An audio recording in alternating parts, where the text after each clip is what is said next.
Let's get started. So, and are you recording? Yes, perfect. Recording. So our name is, as I think most of you know, the Collective Open Source Medical Innovations for COVID-19 organization. We're a nonprofit organization of over 100 volunteers with a mission to create abundant access to medical equipment in BC and around the world through open source design solutions. The open source designs for the medical devices that we are developing are available for download from our website at cosmicmedical.ca. And our goal is that these designs and devices will be used around the world during and after the pandemic. We are recording and we were going to be Facebook live streaming, but we're having some technical difficulties with that. So my apologies. And I guess once I pass it over to Fatima, I will jump on Facebook and make sure we aren't losing any listeners that were hoping to listen on Facebook. But anyway, shortly we'll get to one of my favorite parts, which is our group picture. And today we're going to mix things up and try to get to know each other by having everyone hold up a special object. So in my case, I'm going to be holding up The Future is Faster Than You Think by Peter Diamandis. This is one of Peter's books that has really influenced my thinking. So in the next minute or two, you guys should all be putting some thought to what object you're going to hold up for the picture. So I'm Dr. Philip Edgecombe, resident physician in radiology and with a PhD in biomedical engineering, one of the co-founders and board members of COSMIC. Welcome to each and every one of you. Thank you for sharing these next 30 minutes with the COSMIC community. I have one quick announcement to make, and then Fatima Ahmadzai, a SFU student and the director of social media, as well as our monthly symposium at COSMIC, is going to take over and chair the symposium. So my announcement is that after receiving many applications and interviewing several candidates, we've completed our search for our executive director, and the COSMIC board is pleased to announce that Mr. Patrick Wilkie is our new executive director. Patrick Wilkie is a UBC-trained electrical engineer and thought leader with regards to the economics of distributed innovation. And you'll have a chance to meet Patrick later in the meeting. Now over to you, Fatima. Thank you, Philip. I'm really excited to be here. Let's take a minute to say hi to each other and see who else is here. And then afterwards, we'll take a group picture, which is also my favorite part of this meeting. So everyone, please turn on your videos, switch to gallery mode, and then wave to everybody else. And I can see that Peter is here and Yasuto. Hi, guys. And once again, welcome Chen Fong, recipient of the Order of Canada and one of the leading Canadian venture capital investors. So welcome. And now before we take a picture, I would like everyone to grab their objects and put a big smile on. And have my object too, but I need to take a picture, so I'll put that down again. So 1, 2, 3, smile. Great. And maybe I'll take one more. 1, 2, 3, smile. Great, awesome, guys. And now please keep those cameras on so that we can do a quick group activity. Please join me in taking 3 deep breaths during which we all commit to each other and to ourselves in being present for this symposium. So take a deep breath in, exhale, breathe in, exhale, and one last time, and exhale. Awesome. So now I'll review the agenda for today, and then we can dive right in and get started. First, we'll explain what we hope that you'll get out of this symposium. Afterwards, we'll hear from our keynote speaker, Dr. Robert Reed, founder of Public Invention. And then we'll continue with our COSMIC project updates from Bubble Helmet, Oxygen Concentrator, and Gvent teams, and ask all of you to give us feedback about these projects. Finally, we'll have COSMIC announcements. And at that point, this will bring us to the end of our 30-minute symposium. And we were originally going to cut the Facebook live stream, but we're having some difficulties with that. But we would ask you guys to stay and participate in our awesome social meet and greet in Zoom breakout rooms that will last from 6 p.m. to 6:20. And we hope that you will stick around for that.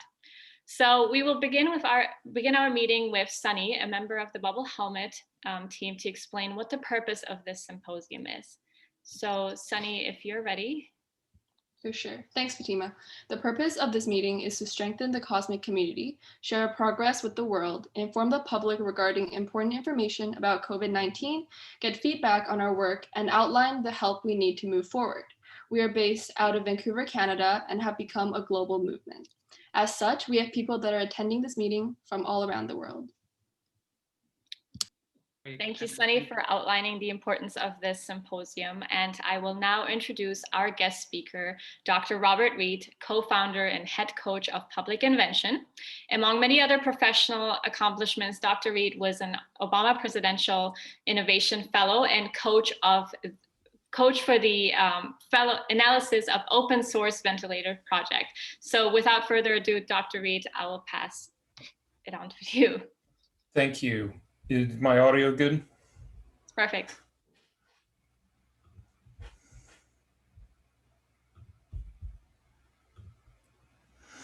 So thank you very much for having me. Public Invention, a little bit like COSMIC, is a US 501c3 charity created in 2018. Our motto is invent in the public for the public. Like you, we're very dedicated to open source. I invite you to visit our website where you can join our low traffic Google group or follow us on Twitter. I see COSMIC as well as Public Invention, Helpful Engineering, and Open Source Medical Supplies as part of a molecule of organizations that are all trying to address the pandemic by producing open source products in one way or another. I think we share a vision that 10 years from now, medical devices will be abundant because there will be an internationally distributed supply chain of transparently and publicly testable open source medical devices. We use the words public invention to refer to our organization, but we're trying to create a movement, which we call public invention as well. The idea of inventing for the public good has always existed. Benjamin Franklin refused to patent the Franklin stove because he thought everybody should have the benefits of it.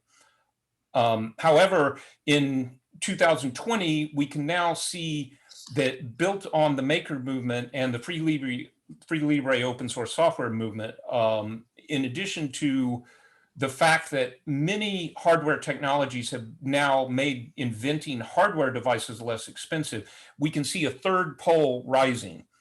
Since World War II, for-profit firms and universities have been the two poles which have driven spectacular innovation in our society. But my hope is in the next 10 years, public invention, that is invention in the public good, will do so as well. Why free or open source medical devices? Eventually, a Free Libre open source medical device should be more trustworthy than a for-profit device which is not open source because all of the testing can be transparent. The expensive research capital for basic medical devices has long since been the basis of both sunk business cost and profits. So there's no reason basic medical devices cannot be constructed in an open source manner. Society accepted open source software first because the capital costs for making software are very low. But technological advances such as 3D printing and printed circuit boards and cheap microprocessors have made developing hardware relatively inexpensive. Since the pandemic, public invention has focused on building an ecosystem of modular components that can be composed to build a ventilator. What you're looking at here is a basic diagram of every ventilator. In a sense, all ventilators have essentially the same components. And we have attempted to argue that as a humanitarian community, which includes COSMIC, Helpful Engineering, Open Source Medical Supplies, we should be working on components of this system which cooperate rather than building individual ventilators. The purpose of this is to empower a wide variety of organizations and also technical approaches to get regulatory approval and actually save lives. To this end, we have created separate, independently reusable pieces wherever we can. All of the projects that you see here are open source and have their own repositories at GitHub. Much like COSMIC, we are managing several volunteer projects under our umbrella nonprofit, each of which is led by an Invention coach. And I noticed that Ben Coombs, one of our Invention coaches, is here. He's working on the VentMon. Public Invention accepts and catalogs free libre open source invention ideas in many fields, including pure math and art. But we never have enough invention coaches. So we're always trying to recruit invention coaches. The VentMon is our flagship project. And I held one up earlier. This is a photo of it. This is the VentMon right here. This is a 22 millimeter airway. Based on grants, which we were given at the beginning of the pandemic, we shipped 20 of these free of charge to teams all around the world, including Gvent. And at least 3 teams have found the VentMon very useful and important. The VentMon T0.4 is coming in February. We're ordering parts for it right now. We're going to give away 15 such units. The VentMon publishes data via Ethernet or Wi-Fi to a public data lake. Software, which you can use independently, called Vent Display, shows the data a clinician is used to seeing if they're using a ventilator, and the data that engineers designing a ventilator need in order to test their systems.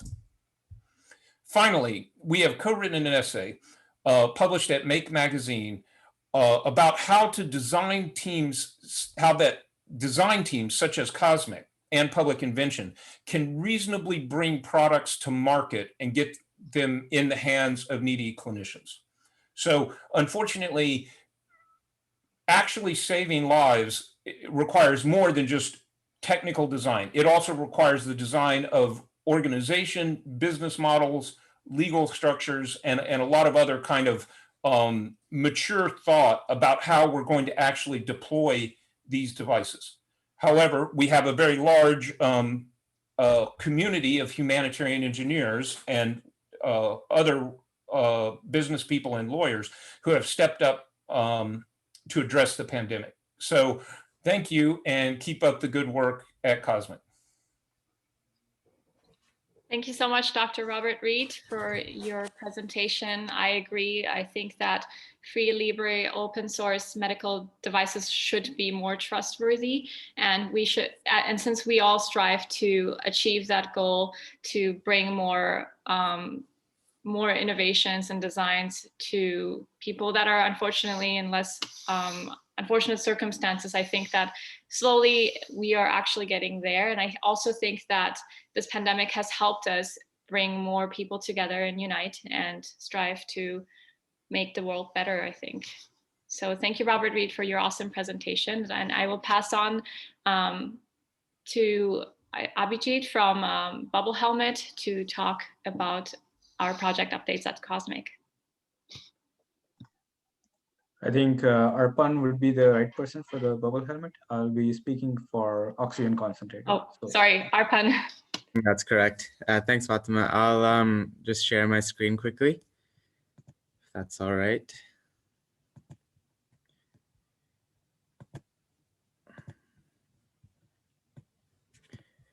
Okay, yeah, so this is a quick update from Project Bubble Helmet. Give a quick overview of how the device works and what challenges we were facing. So the main four challenges we were facing when addressing the bubble helmet for the public was that we need to make it available, we need to make it at a low cost, we had to design it relatively quick due to COVID-19, and there wasn't very much research published.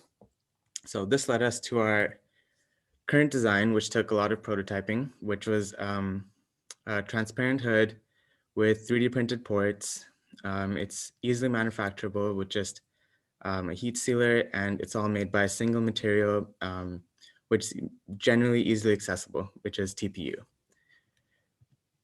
To date, we've done prototyping starting in March, going all the way to June, where we had our where we have our current design made. And then we applied for Health Canada approval and under the interim order for clinical trials, where we got approved for a Class 2 medical device.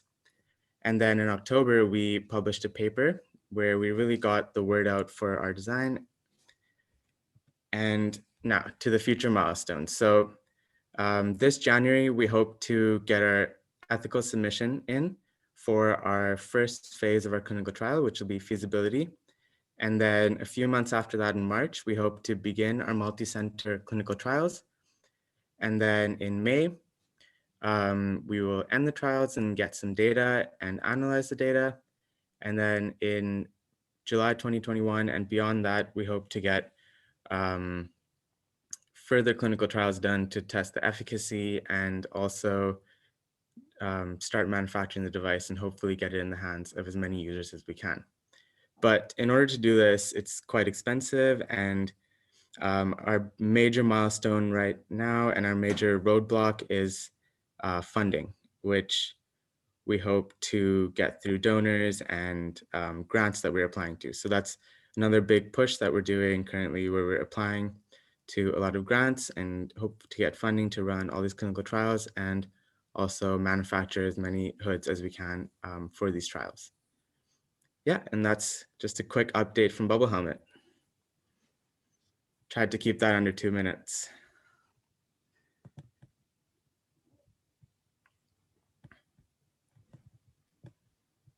And if there's any questions, you can just send me an email or send me a private message. I know we're on a quite tight schedule today. Great, thank you so much, Arpan. Abhijit, are you ready? Yeah, I'll just share my screen here.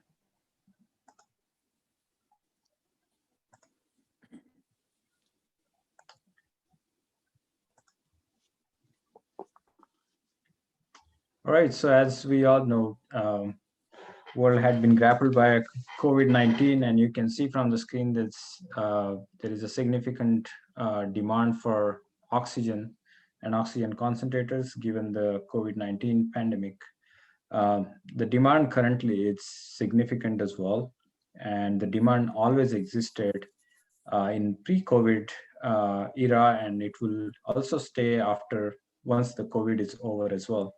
In 2017, WHO actually considered oxygen as an essential medicine, and still the demand, there is no reliable supply of oxygen in many countries. Just to give an example, 2016 WHO statistics indicate that every year about 800,000 children below age of 5 die because of pneumonia. Many lives could be saved if there is sustainable and reliable supply of oxygen. Keeping that in mind, COSMIC decided to take on the task to design a concentrator based on our ability and understanding of engineering and creativity. We came up with a design. The design is still in the prototype stage, and we're still working on it, but some of the key features are it only employs one zeolite chamber. It uses pressure swing adsorption technique. Due to just one zeolite chamber, it saves cost and size. The process parameters are based on the oxygen concentration that is being detected by the oxygen sensor. There is also an idea about heating the zeolite to expedite the process of adsorption. Taking the moisture away from the air is also significantly efficient, given that we use silica and also oil and water separator. This in terms reflects into lower energy costs, making the process a little bit more efficient. We are working on our first prototype, and it's close to getting ready. We are also thinking forward and ensuring that we follow the proper protocol in terms of documentation and what documents will be required if we go down to get the regulatory approval. This is our group that is working on oxygen concentrator. Other than the COSMIC leaders, we also have people from all walks of life, so to speak. One of the current challenges that we are facing is the space in Vancouver. So in the past, BMO Arts Club, Simon Fraser University, and Critical Systems Labs helped us and provided us with the space, but the contract has ended and we're looking for a small space, about 200 square feet, to continue our product development. That's all from Oxygen Concentrator. Great. Thank you, Abhijit. And do I have somebody from Team Gvent on? Patrick, great. Patrick, you can start. Perfect. Hey there. I'll share my screen. I did the slides in the Miro board, so they're very functional. Anyways, so just calling back to Robert Reed's very useful, I think, generalized ventilator system. What Gvent really is a different kind of air drive than mostly what the ventilators on the market and the in production are built around. And what this is this gravity tank that uses a water seal to pump the air to the patient. Now, this is better than existing ventilator designs for a few reasons, but the primary ones being mechanical systems are incredibly simple, and in biomedical systems, simpler is safer. So there's less areas that can go wrong. There's less possible faults. And because we're using less components, this means it's also simpler to build and cheaper. One of the reasons that it's a lot simpler is because the gravity acts as a sort of damper on noisy air sources, and it also eliminates the need for more complex PID control algorithms, so kind of more complex algorithms that that would regulate the typical bag valve mask systems. Now, for Gvent, we have been updating our requirements process, and so we were exploring ValiSpace, and what we've come to realize really is that engineering design projects are the sum of their requirements and the tests that prove that all the requirements are met. And so to this end, Gvent has been importing all of our requirements so that they are tracked and version controlled in our GitHub repository. And we will be linking them together so that they are kind of dynamic and we're able to keep track of them more easily. And finally, next up, we will be implementing a hardware in the loop testing server to enable more people to get involved with remote firmware testing. We had a call yesterday with the folks at RespiroWorks, and they demonstrated their server. And what you're seeing here is basically they have a computer that they can log into remotely. They have 3 ventilators in, so that they can sort of 3 identical ventilators, and they can then run tests on those ventilators and they can test out new firmware. And they're able to, remotely control the lights in the room here and also remotely view this via a camera that they can turn on remotely. So it's really cool because we've been limited by access to the physical hardware, especially in the last months when Canada has increasing lockdowns. So lots of progress happening on Gvent, and we always need technical contributors. So those are available. There are some open roles, including firmware and software designers, as well as a mechanical engineer to do some of the CAD and enclosure designs. And that's all. Great, thank you, Patrick. We'll take 2 minutes now to receive feedback and comments from Dr. Robert Reed and the COSMIC community, of course, about the projects that we just heard about. So Dr. Robert Reed, if you have any comments or suggestions, we'd love to hear about those. Well, thanks. You probably don't have enough time for all my comments, but I'll try to focus on the top ones. I think this is really cool. I'm glad that Gvent is focused on making an air drive together with some projects from Helpful Engineering called VentOS that I'm working on. It's possible that we can grow into a complete ventilator in that way. You know, my hope is that eventually we'll have a system where air drives can be swapped out. So that, for example, if someone believes the benefits that Patrick just said, they can use the Gvent air drive. If someone doesn't know how to make that and has a blower on hand, they can use a blower drive for the same thing. I'm very impressed with the bubble helmet. I have to say, I don't know enough about the medical aspects of that to really comment on it, but I think it's great that you guys are working on that.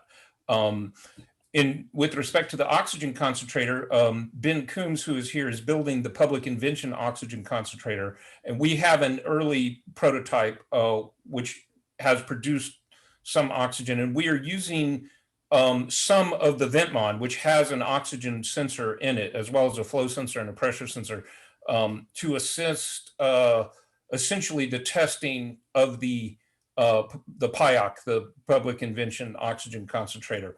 And when we have a new Ventmon, we of course will offer one to you for use on your oxygen concentrator as well.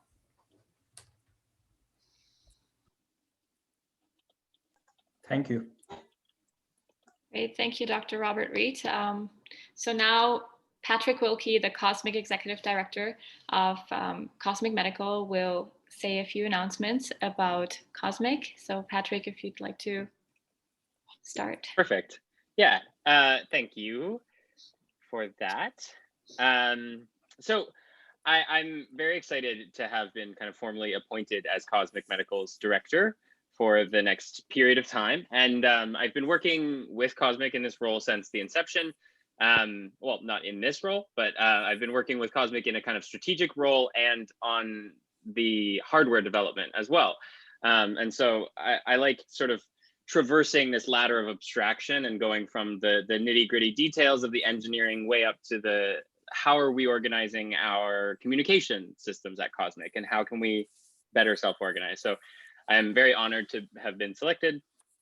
And I would like to now turn to some announcements and other kind of thank yous that we have. So we've successfully completed our $6,000 funding campaign to pay for the manufacturing of the 50 COSMIC bubble helmets for use in the upcoming clinical trials.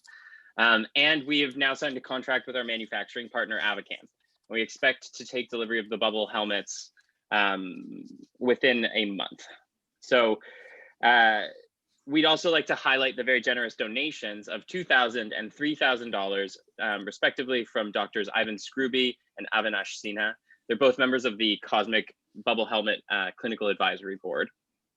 When asked about why they made the donations, Dr. Scruby said that his donation was to promote the work that was done, and furthermore, that his hope was that COVID-19 will be associated with the addition of the bubble helmet to medical care, like how high flow nasal cannulas came out of the SARS era. So we're seeing new technologies emerge, new effective medical technologies emerge as kind of the result of these crises. And Dr. Sinha explained that he had made the donation because he believes that the COSMIC bubble helmet is an extremely important therapeutic option for COVID, and that he wanted to recognize all of the work by volunteers that was done to get us here. Media coverage, on another note, in the Williams Lake Tribune and upcoming interviews on CBC Prince George and CBC Kamloops will be aired tomorrow morning. And that kind of wraps up these high-level announcements. Yeah, and it actually also wraps up our symposium. That concludes the symposium, and we will now begin our social meet and greet. And we hope that you will stay for that and participate for that matter. So thank you once again, Dr. Robert Reed, for speaking today and helping us enrich our knowledge on open source innovations and designs. And just to let everybody know that our next COSMIC Symposium will be on February 18th at 5:30 p.m. once again. And yes, thank you everyone for attending. I will stop the recording now and then we can begin our social meet and greet. Thank you.